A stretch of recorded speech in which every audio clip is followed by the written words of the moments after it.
Angkatan Bersenjata Ukraina 18 Maret melansir, militer Rusia total kehilangan 897.010 tentara di Ukraina sejak dimulainya invasi skala penuh pada 24 Februari 2022.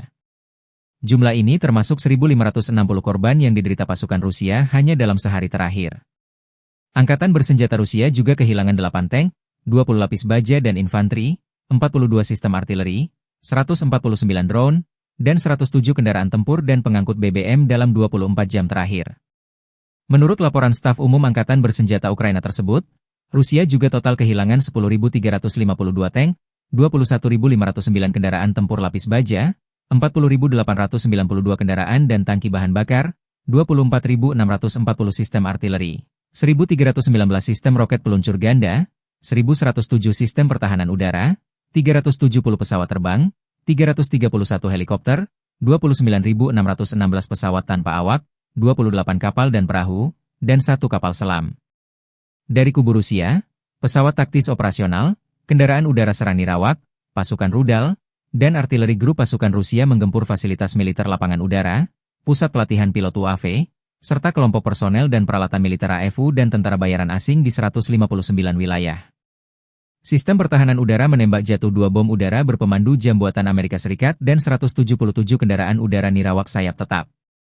Sejak dimulainya operasi militer khusus, Angkatan Bersenjata Federasi Rusia telah menetralisir 658 pesawat Angkatan Bersenjata Ukraina, 283 helikopter, 47.094 kendaraan udara tak berawak, 601 sistem rudal anti pesawat, 22.303 tank dan kendaraan tempur lapis baja lainnya, 1.529 kendaraan tempur MLRS, 22.625 senjata artileri lapangan dan mortir, 32.989 unit kendaraan militer khusus. Север нанесено поражение формированием 2 механизированных бригад ВСУ в районах населенных пунктов Волчанск и Казачья Лопань Харьковской области. ВСУ потеряли до 90 военнослужащих и 18 автомобилей. Уничтожен склад боеприпасов. Подразделения группировки «Запад» улучшили тактическое положение. Нанесено поражение живой силе и технике мотопехотной, механизированной бригады ВСУ, бригады территориальной обороны в районах населенных пунктов Копанки, Новоегоровка, Харьковской области и Редкодуб, Донецкой Народной Республики. Потери противника составили более 225 военнослужащих, 8 автомобилей, орудия полевой артиллерии, 3 станции радиоэлектронной борьбы. Подразделения группировки войск «Центр» продолжили продвижение вглубь обороны противника. Нанесено поражение формированием 2 механизированных штурмовой бригад, бригады морской пехоты ВСУ и бригады Нацгвардии в районах Срибного, Удачного, Димитрова, Шевченко и Успеновки. Противник потерял более 495 военнослужащих, 4 боевые бронированные машины, в том числе БМП «Брэдли», 10 автомобилей, 3 артиллерийских орудия и 2 станции радиоэлектронной борьбы. Подразделения южной группировки войск заняли более выгодные рубежи и позиции. Нанесено поражение формированием 2 механизированных, пехотной и штурмовой бригад ВСУ в районах Крымского, Александрополя и Веролюбовки.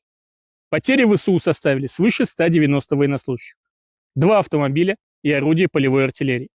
Уничтожен полевой склад боеприпасов. Подразделения группировки войск «Восток» в ходе ведения активных действий нанесли поражение формированием 2 мотопехотных бригад ВСУ и бригады теробороны в районах Богатыря, Федоровки и Отрадного. Потери противника составили более 140 военнослужащих, 2 боевые бронированные машины и 6 автомобилей. Подразделения группировки войск «Днепр» в результате активных и решительных действий освободили населенный пункт Степовое. Нанесли поражение живой силе и технике, бригады береговой обороны и бригады территориальной обороны в районах Тягинки и Павловки. Уничтожено до 65 военнослужащих, 5 автомобилей и станции радиоэлектронной борьбы. Angkatan Bersenjata Rusia terus melancarkan operasi militer untuk menetralisir pasukan Ukraina, AFU, di wilayah Kursk. Dalam serangan terbaru, unit-unit grup pasukan Sever berhasil merebut kendali atas permukiman Zaleshenka dan Rubanshchina. Serangan ini merupakan bagian dari upaya ofensif Rusia untuk memperluas wilayah yang dikuasainya di garis depan. Angkatan Bersenjata Rusia, 16 Maret, melansir selain merebut 2 permukiman, pasukan Rusia juga melancarkan serangan terhadap beberapa unit militer Ukraina di dekat Gogolevka, Gornal, Guyevo, dan Oleshnya. Serangan udara serta artileri operasional taktis diarahkan ke posisi AFU di berbagai titik strategis di wilayah Sumy, termasuk Zapselye, Lopnya, Alexandria, dan beberapa lokasi lainnya. Rusia mengklaim bahwa serangan ini berhasil mengenai tenaga kerja serta perangkat keras militer Ukraina. Menurut laporan militer Rusia, dalam pertempuran terbaru ini, Ukraina mengalami kerugian lebih dari 220 tentara serta kehilangan sejumlah peralatan tempur, termasuk 1 tank, 1 kendaraan tempur infanteri, 4 kendaraan bermotor, 2 senjata artileri, dan 1 depot amunisi. Sejak dimulainya pertempuran di arah Kursk, total kerugian yang dialami AFU mencapai lebih dari 67.630 tentara, 393 tank, 317 kendaraan tempur infanteri, 283 pengangkut personel lapis baja, 2.199 kendaraan tempur lapis baja, 2.437 kendaraan bermotor, 555 senjata artileri, 52 peluncur MLRS, termasuk 13 HIMARS dan 7 MLRS buatan Amerika Serikat. Juga 26 peluncur rudal anti pesawat, 1 sistem anti pesawat gerak sendiri, 10 kendaraan pengangkut muat, 120 stasiun radar perang, serta 16 radar perang kontrabaterai, 10 radar pertahanan udara. Situasi di wilayah Kursk dan Sumy masih terus memanas dengan pertempuran yang berkepanjangan. Kedua belah pihak terus memperkuat posisi mereka di tengah eskalasi konflik yang belum menunjukkan tanda-tanda mereda. Pasukan Rusia melancarkan serangan dengan sistem peluncur roket termobarik TOS terhadap area konsentrasi personel Brigade Ukraina di Vovchansk.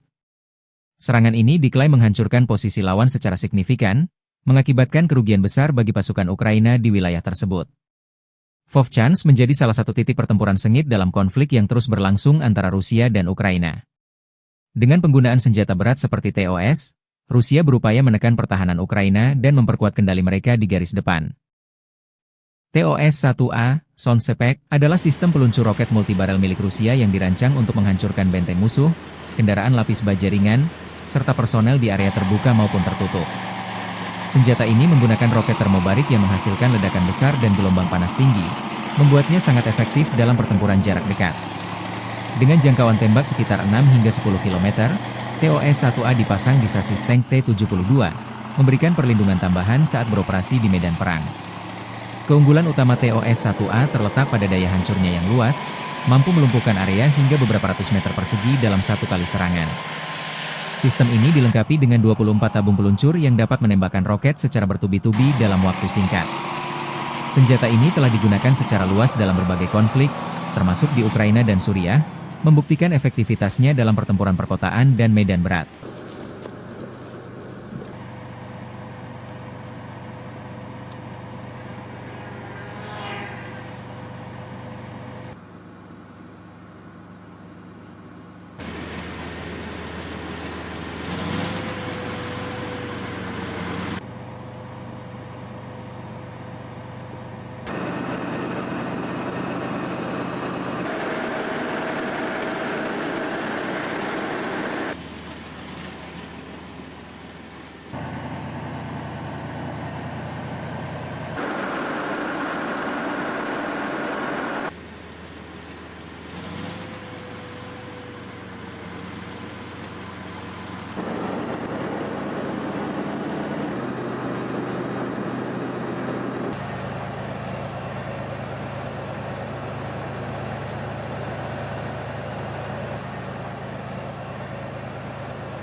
Download Tribun X sekarang, Menghadirkan lokal menjadi Indonesia.